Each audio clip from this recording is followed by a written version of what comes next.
Ô pessoal, vamos...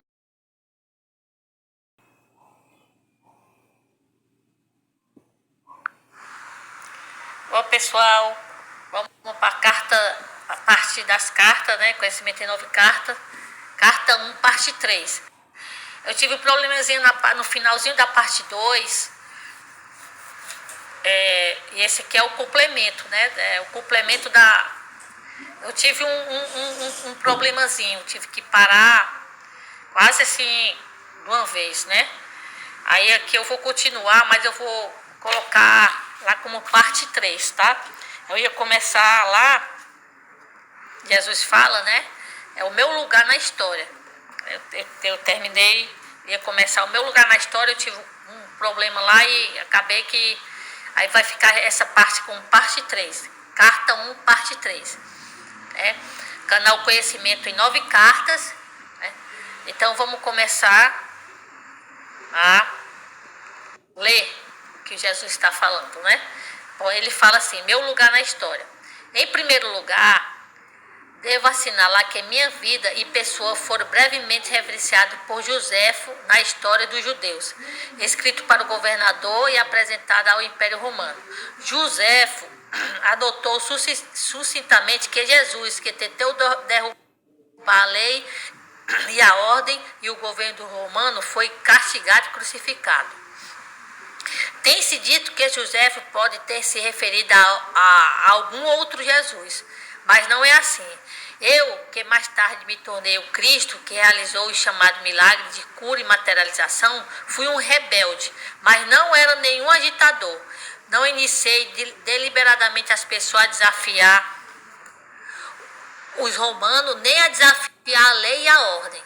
Eu fui um rebelde contra a tradição judaica existente. Quando emergi das 6 semanas do deserto de Jesus no deserto, vi uma forma melhor de pensar e viver e tentei transmitir o meu conhecimento aos meus companheiros judeus com pouco sucesso. Tá entendendo, pessoal? Ele diz aqui que era um agitador, entendeu? Esse agitador, o que é que ele quer dizer?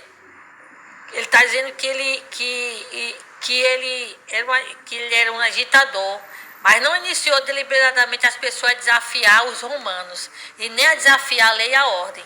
Ele era um rebelde, mas contra a tradição judaica na época. Ele não acreditava naquele Deus que os judeus estavam falando, né? Do Deus que dá e tira, entendeu? Do Deus que se você fizer assim, você vai para o inferno. Se você andar por aqui, você vai para o céu. Se você fizer isso aqui, vai acontecer coisa ruim com você. Eu vou mandar praga, vou mandar peste, vou matar o seu filho, vou tirar o seu filho para embora. Quer dizer, ele não acreditava nesse Deus. Ele não era o Cristo ainda, pessoal. Ele não era o Cristo ainda, entendeu? Ele se tornou Cristo quando ele foi. Olha, pessoal, é uma coisa complexa, porque eu vou ter que ficar repetindo sempre isso, que vai ter partes que eu não entendo e eu não vou saber explicar. Antes dele ser batizado, ele era uma pessoa como eu e você, normal. Normal que eu digo... Normal que eu digo uma pessoa simples, que não curava, que não sabia, que Jesus, ele depois que ele se tornou Cristo, ele manipulava a matéria do jeito que via a necessidade dele, entendeu? Não é nem do jeito que ele queria, não. É do jeito que era o certo a se fazer. Não era nem do jeito que ele queria, não. Então ele sabia, depois que ele tornou Cristo, ele sabia fazer isso daí. Então antes disso ele não sabia, ele era uma pessoa normal, ele ainda não sabia isso aqui. Isso aqui, tá entendendo, pessoal? Então vai ter coisas que eu não vou saber explicar, mas até agora eu estou sabendo. Com tão pouco sucesso. É importante que você entenda que a prisão que a pressão da opinião pública pesava sobre os meus seguidores. É verdade isso aí. Enquanto eles realmente acreditavam que eu trazia uma mensagem aos judeus para salvar a alma e que eu era o Messias, o Filho de Deus, eles também eram do mundo, tentavam relacionar-se com a pessoa de melhor forma possível. Portanto, ainda que conhecesse seus sentimentos, ainda que conhecesse meus sentimentos contrários à crença dos judeus, eles não estavam felizes em dispensar o Velho Testamento por completo, em vez que este apoiava e unia os judeus durante toda uma história, no interesse de preservar o que eles consideravam valioso nos velhos escritos, suprimiram qualquer descrição a respeito da pessoa que eu era. Tá entendendo, pessoal, o que ele quer dizer aqui? Os discípulos, apesar de que ele sabia que Jesus fazia tudo aquilo ali, mas mesmo assim ele tinha os escritos do Velho Testamento pregnado deles, entendeu? Então depois que Jesus morreu, eles tiraram um bocado de coisa importantíssima para o nosso conhecimento e evolução espiritual e colocou aquilo que convém a eles, que eles tinham um segmento religioso doutrinado no Velho Testamento, entendeu? Eles eram doutrinados no Velho Testamento. Então, para eles saírem do Velho Testamento, depois que vinham, o Velho Testamento vinham seguindo eles há milhares e milhares de anos, né? Desde o tempo de Moisés, de Abraão, Isaac, Jacó, aquela coisa toda, eles nos dispensaram o Velho Testamento assim, de uma vez, não. Entendeu? Eles botaram algumas coisas, mas tiraram o principal de todo, o conhecimento, o discernimento e o entendimento de coisas que eles não entendiam, né? E não botaram, não deixaram excluíram, né? Meu discípulo e Paulo, presta atenção, meu discípulo e Paulo construíram o seu próprio edifício de crenças sagradas, olha aí, pessoal, com aquilo que queriam preservar na minha vida e ensinamento. Eles ensinaram e consolidaram somente o que consideravam valioso para as pessoas. Está vendo, pessoal? Só o que eles achavam que deveria ser colocado lá, eles colocaram. Mas o principal eles não colocaram, né? O conhecimento do que aconteceu realmente com ele. Entendeu? Judeus e gentios, do mesmo modo, os daqueles tempos e o do futuro. Consequentemente, filtraram o que podiam usar e deixaram de fora a maior parte do que eu chamava de segredo do reino de Deus. Porém, eles nunca o compreenderam, tampouco o acharam dispensável na criação de uma nova percepção do divino, o Pai. Está entendendo, pessoal? Eles tiraram a maior parte do que Jesus chamava o segredo do reino de Deus. Eles não colocaram lá, entendeu? Eles não colocaram nas escrituras do Novo Testamento, para preservar a crença judaica na salvação do castigo pelo pecado, tá entendendo?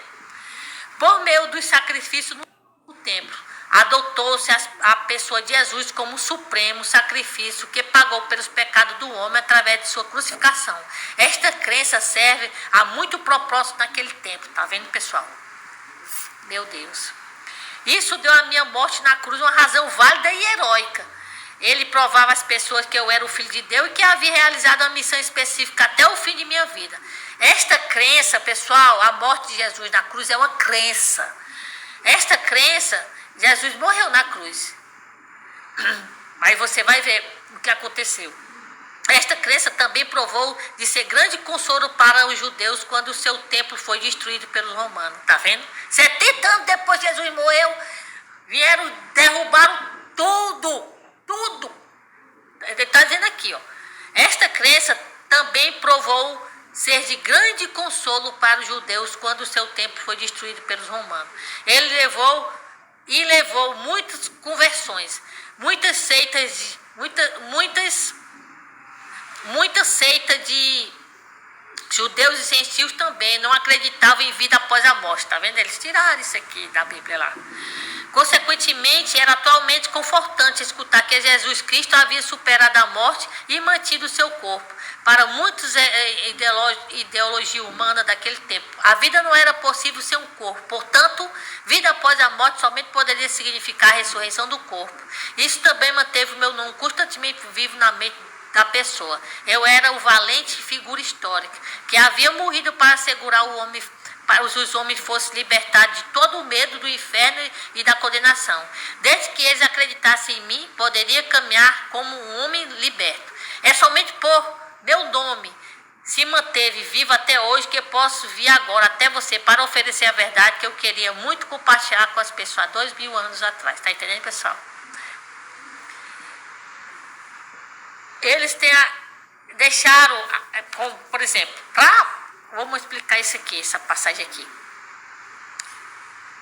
Naquela época como hoje também, né? Vamos botar naquela época, mas como hoje também, você morrer e a pessoa ver a pessoa, só pode ser o que? Ressurreição naquela época. Então, Jesus se ressuscitou dos mortos. Por quê? Porque vida após a morte para eles não existia. Então, eles fizeram o que aqui?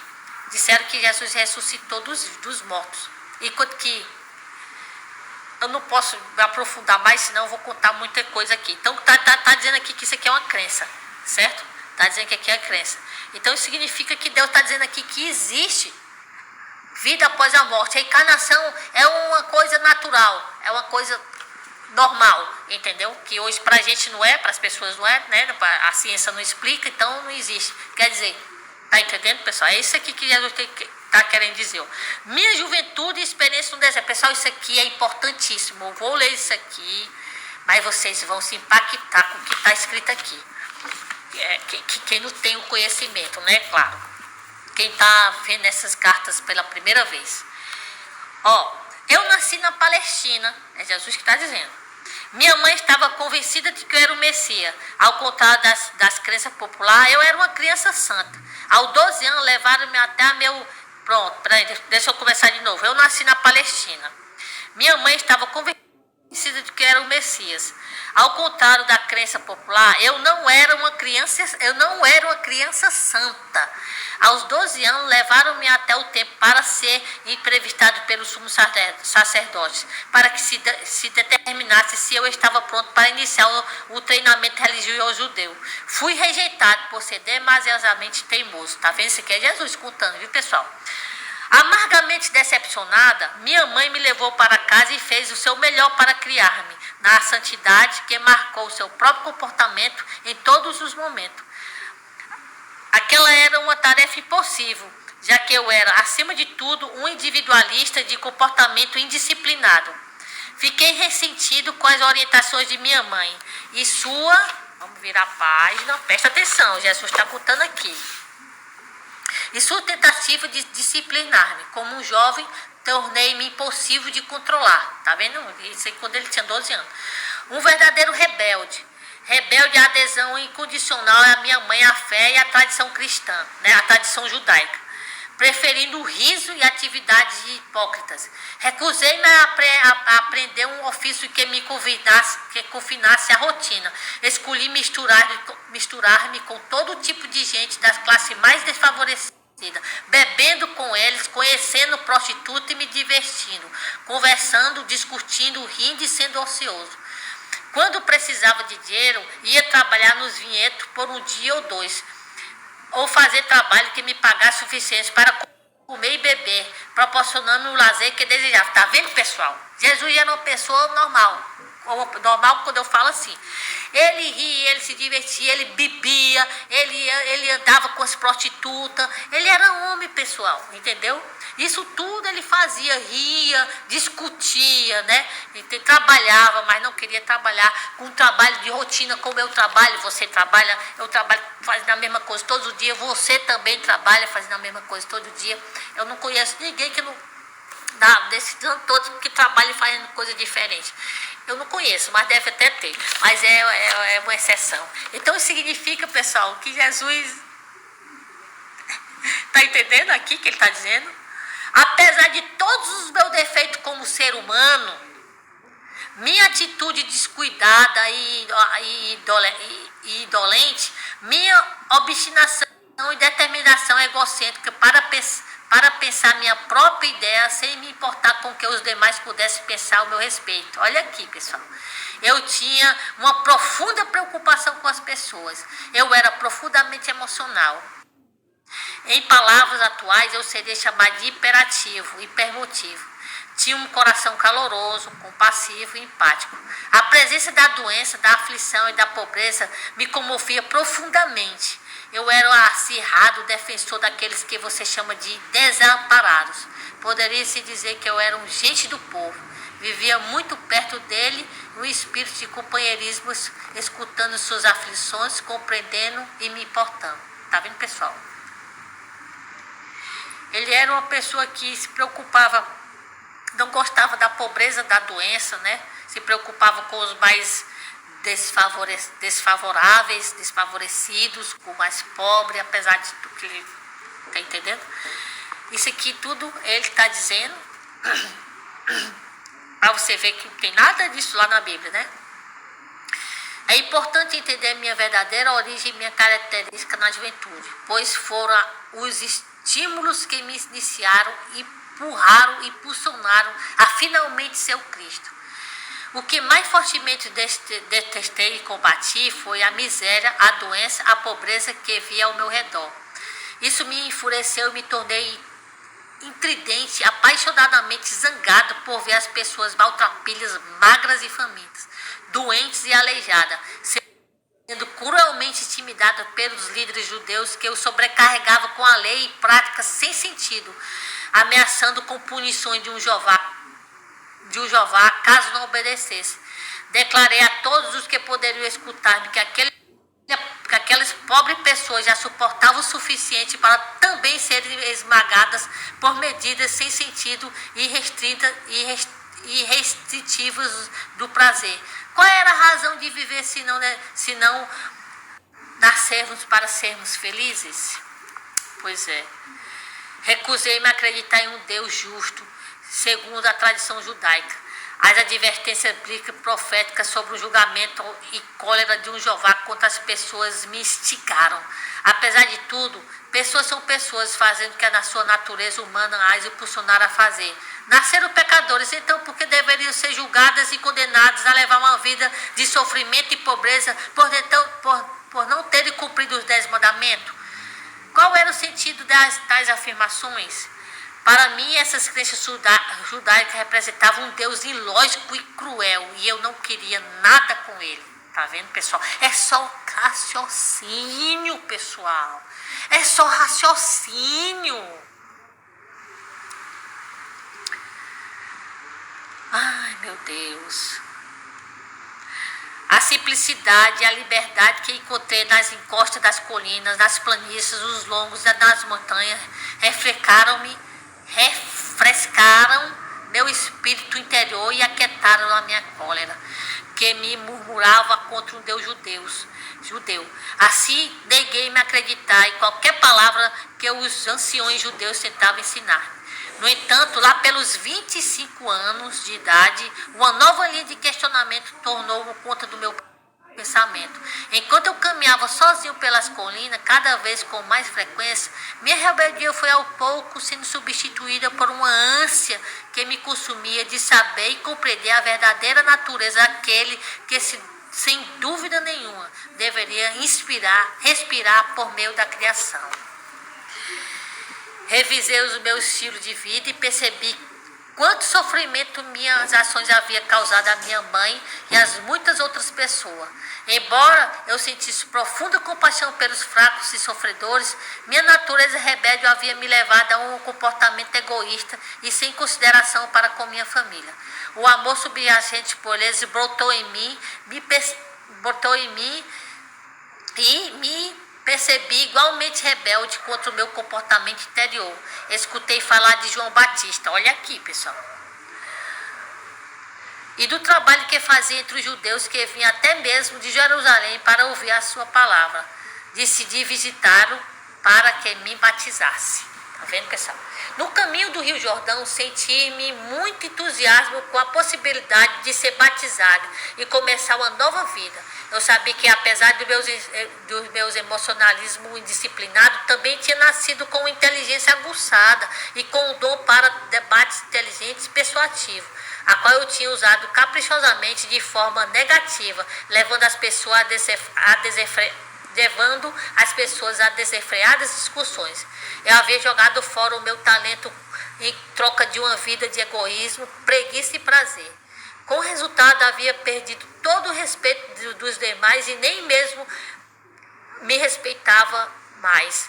Pela primeira vez, isso me pareceu intolerável. Ocorreu-me que no futuro eu poderia e deveria empenhar meus dons naturais para o melhor uso, ao invés de apenas ficar fazendo barulho. Talvez eu pudesse encontrar um caminho para aliviar a carga daqueles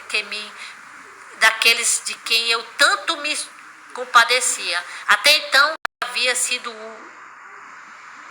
não havia sido útil para ninguém. Tá entendendo, pessoal? Ele era uma pessoa que bebia, que andava com as prostitutas, que fazia confusão, né? que tinha diálogos desenfreados, né? Não queria saber nada dos ensinamentos dos anciões judeus, né? Entendeu? E a mãe dele ficava triste com isso, porque ela tinha os dogmas dela do Velho Testamento, né, de Moisés, aquela coisa toda, os 10 mandamentos, aquelas coisas todas, Abraão e tudo mais. Ele não queria saber disso, desse Deus que tirava e dava, se você não... É como ele disse, se a pessoa nasceu com aquela natureza, então para que ser, né? Já tinha tanta coisa para eles já viviam tão ruim, tão pobre, os romanos tirando tudo, com imposto lá em cima e tudo mais, e ainda tinham os velhinhos, né, os judeus anciões que massacravam eles com aquelas leis, que se não fizesse isso ou aquilo, que não fizesse isso ou aquilo, ele ia ser castigado por Deus, quer dizer, tá entendendo? Aí isso foi indo, passado dos anos foi indo, ele foi, o que é que eu disse para você, a meditação, foi meditando, foi andando sozinho, né, nas colinas, parando, vendo e analisando e vendo que aquilo ali que ele estava fazendo não era o certo, que ele não estava tendo valor para ninguém. O que ele estava querendo era achar uma maneira de ajudar aquelas pessoas que eram desprivadas, que eram massacradas, que eram pobres, doentes, aleijados. Ele queria ajudar. O coração dele era bom demais, né? Entendeu? Então ele estava vendo o que é que podia fazer para ajudar aquelas pessoas que ele compadecia tanto, né? Então com aquilo ali foi amenizando a cólera dele, foi amenizando a cólera, até que ele ouviu falar do João Batista, que batizava, e foi lá se batizar com ele. Então vamos lá ver o que ele fala do batismo, o meu batismo. Quando eu entrei na água do Rio Jordão para ser batizado por João, esperava sentir apenas alívio e a consciência de que pelo menos uma vez eu havia dado um passo positivo em direção à reforma do meu comportamento. Esperava sentir uma nova determinação para ir para casa e surpreender a minha mãe e os meus vizinhos com atitude nova e amável em relação a elas. O que realmente aconteceu quando João me batizou foi uma experiência completamente diferente de qualquer outra que poderia imaginar possível, pessoal. Entendeu? Então aconteceu com ele coisa que ele realmente não existe, transcendental. Senti uma grande onda de tremenda energia surgindo no meu corpo. Fiquei literalmente chocado com isso. Ao sair da água, cambaleando, senti-me elevado com inconsciência de um modo extraordinário. Um grande fluxo de brilhante felicidade elevou-me a um estado de êxtase. Estava arrebatado em consciência em uma grande luz. Tropeçando, me afastei do rio e fui caminhando e sem saber onde estava indo, continuei sem dar de conta, entrei no deserto. Tá entendendo, pessoal? Então ele foi batizado, com esse batismo dele, ele se sentiu elevado em espírito e ficou em êxtase e foi cambaleando com aquilo sem saber o que estava acontecendo, foi cambaleando e foi entrando naquele êxtase, aquela coisa toda. Quando deu fé, puf, estava no meio do deserto, sem tomar conta, né? Por favor, observe, minhas 6 semanas no deserto foram um tempo de total limpeza de minha consciência humana. Velhas atitudes, crença e preconceito foram dissolvidas. Chegou o momento de compartilhar com as pessoas respectivo tudo que eu senti, vi, percebi e compreendi para ajudar as pessoas a abandonarem a velha imagem de uma divindade bíblica.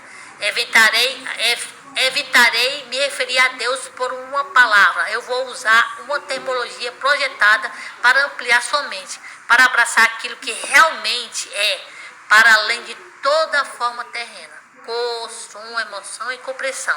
Esta terminologia se tornará cada vez mais significativa na medida que você for perseverando na meditação e na oração.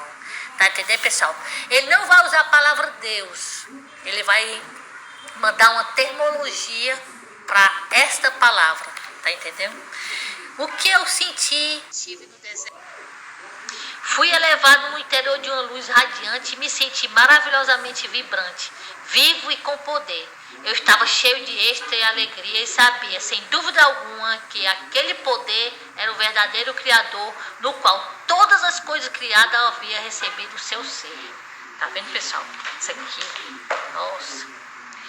Esta gloriosa harmonia interior, paz, sensação de perfeita realização, nada mais precisava ser acrescentado àquele belo momento. Era a própria natureza da realidade, o poder criativo, vida, a criação e a existência.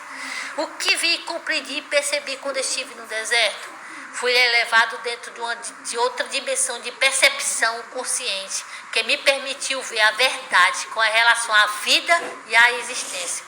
Via lúcida e claramente o que era real e o que era falso no pensamento humano. Pronto, pessoal. Depois que ele foi elevado em consciência, ele começou a desenvolver um conhecimento. Ele começou a desenvolver a clarividência, a audiência, aí ele começou a ser o que ele realmente é hoje, o Cristo. Entendeu? Compreendi que aquele poder criativo que eu estava experimentando era infinito, eterno, universal, que preenchia todo o espaço além do céu, dos oceanos, da terra e de toda coisa viva. Vi que aquilo era o poder mental, era o poder criativo da mente. Não havia ponto onde não existisse aquele poder criativo da mente divina. Percebi que a mente humana originava da mente divina criativa, mas que era somente uma vela iluminada pelo sol. Às vezes minha visão humana era tão espiritualmente elevada que eu poderia ver através das pedras, da terra e da areia. Estas pareciam ser simplesmente minúsculas partículas brilhantes, de brilho cintilante. Eu percebi que nada era realmente sólido. Quando eu tinha momento de dúvida de que aquilo pudesse ser assim, as mudanças no fenômeno deixavam de existir. E muito mais tarde eu descobri que meu pensamento, se fortemente impregnado de convicção, poderia causar mudança no cintilar das partículas, coisa que a ciência chama hoje de partícula carregada eletricamente, e portanto produzia mudança na aparência da pedra, ou de qualquer outra coisa que estivesse estudando. Pronto, pessoal, aqui é ciência pura.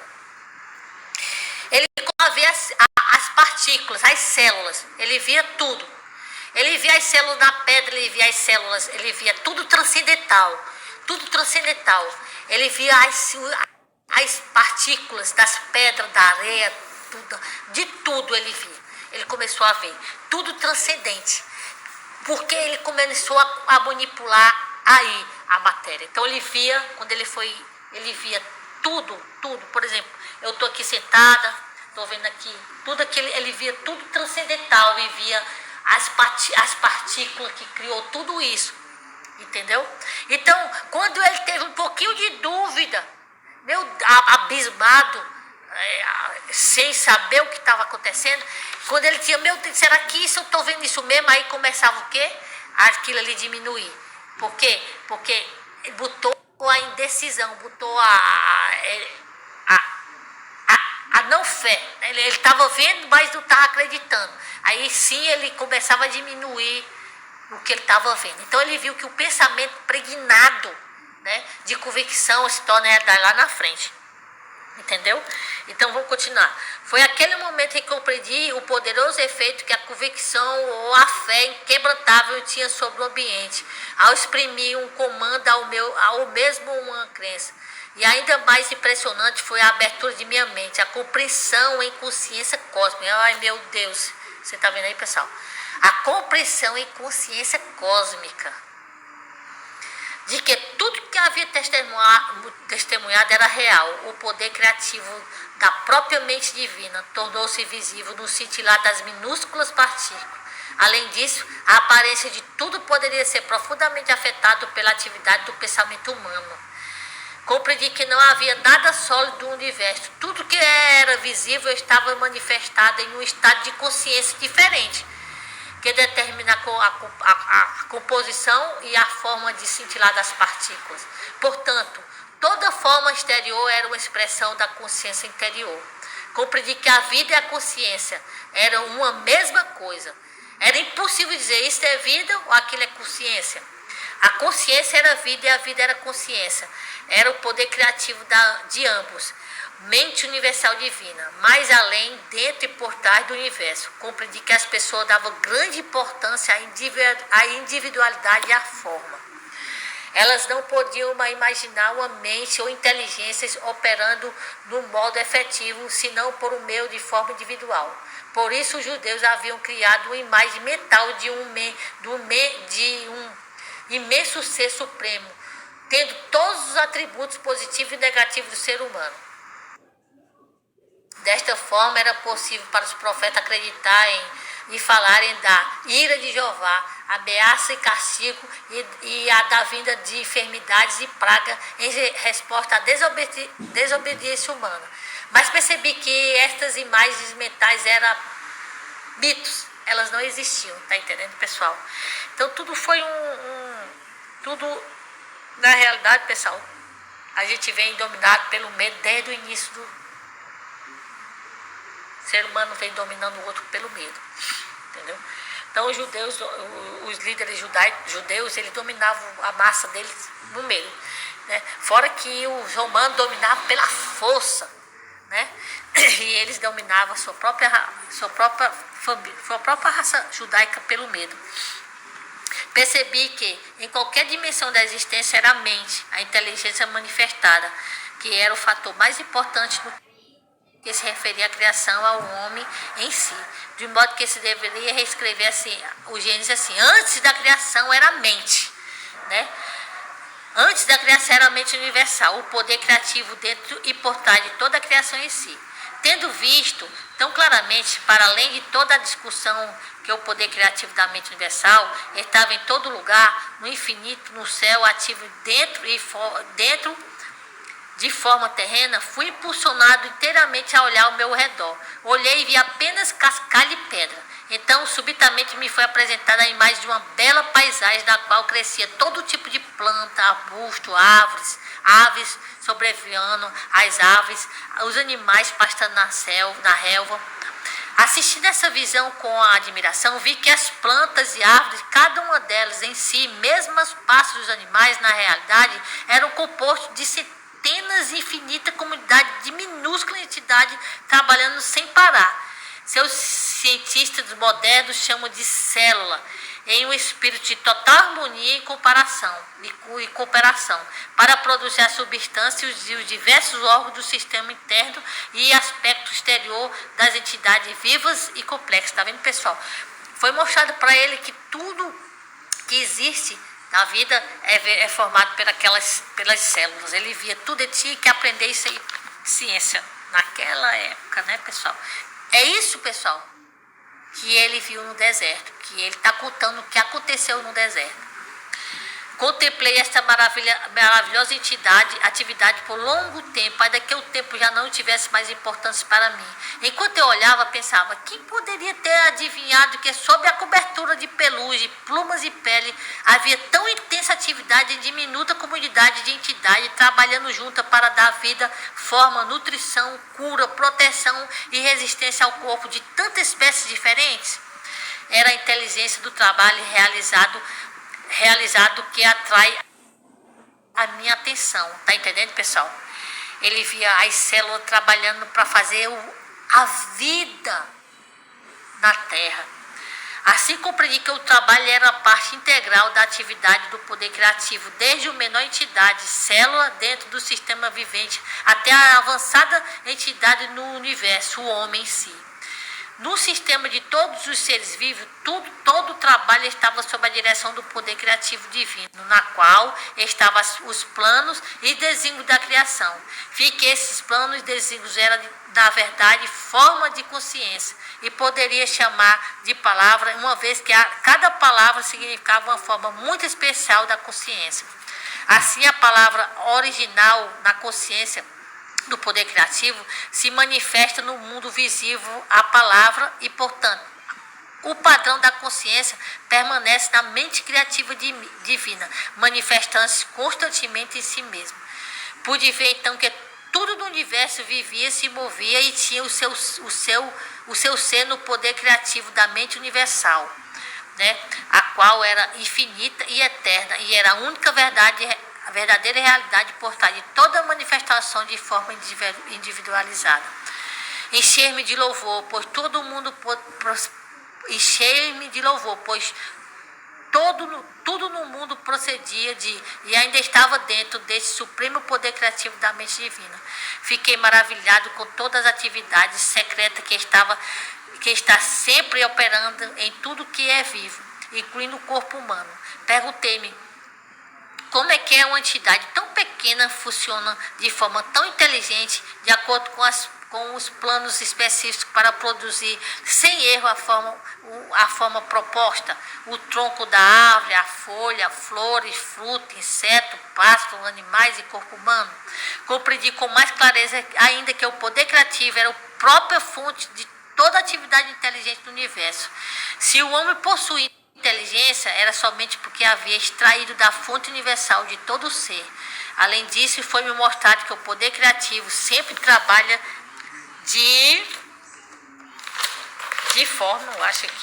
vamos ver a página, pessoal, de acordo com certo princípio de construção exata e fundamental.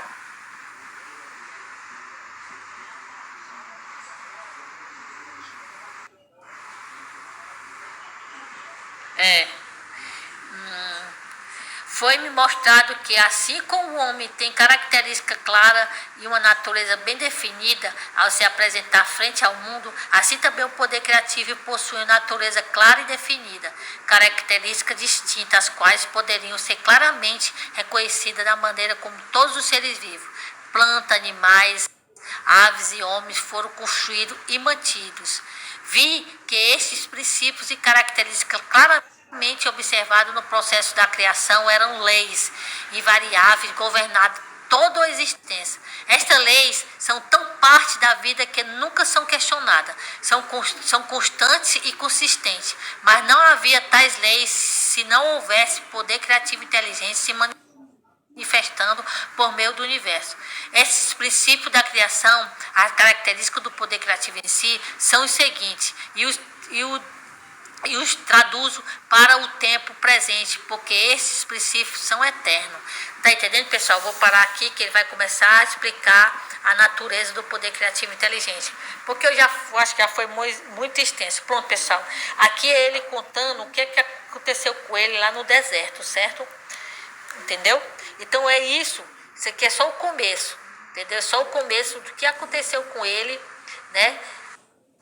O que realmente aconteceu no deserto para que ele saísse de lá um curador, né? Um mestre curador, né? O Cristo. Então é isso, pessoal. É impactante, né? Então vamos, aqui é o conhecimento em 9 cartas, carta 1, parte 3. Eu vou dar sequência, né? Na parte 4. A sequência do que ele vem a falar do que aconteceu com ele no deserto, pessoal. Desde já agradeço a todos, né? Vamos pensar um pouco, né? Vamos meditar, vamos parar para pensar. Se você for parar para pensar, entendeu? Você vê que você foi criada no mito, né? No mentira, né? é isso. Então Jesus veio nos esclarecer, né? Para que a gente possa passar para a pós-evolução e o planeta subir um degrau da evolução espiritual humana, né? Então até, pessoal.